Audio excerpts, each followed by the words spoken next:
ആയിക്കോട്ടെ. മോൾക്ക് നോമ്പുണ്ടോ? എനിക്ക് നോമ്പുണ്ട്. ഞാനും കൂടി നോമ്പെടുത്ത എന്റെ ഉപ്പായുടെ അസുഖം വേഗം മാറുന്നിട്ട് ഉമ്മ പറഞ്ഞിട്ടുണ്ട്.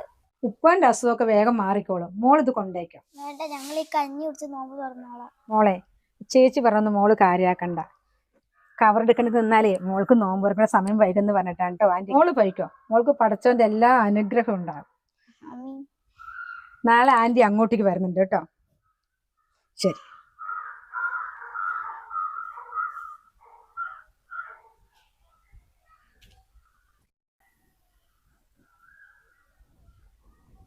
അല്ല മോളെ, നിനക്ക് ചെറിയ കുട്ടിന്റെ വിവരം പോലും ഉണ്ടോ? നിന്റെ സംസാരം കേട്ട് ആ കുട്ടിയെ ഫ്രൂട്ട്സ് വേണ്ടെന്ന് പറഞ്ഞിട്ട് പോവുക. ആദ്യം മനുഷ്യന്മാരെ സ്നേഹിക്കാൻ പഠിക്ക്. അതാ വേണ്ടത്.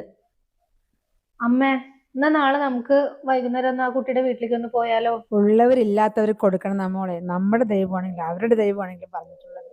നാളെ നമ്മൾ കുറച്ച് സാധനങ്ങളൊക്കെ വാങ്ങിച്ചിട്ട് പോകാം.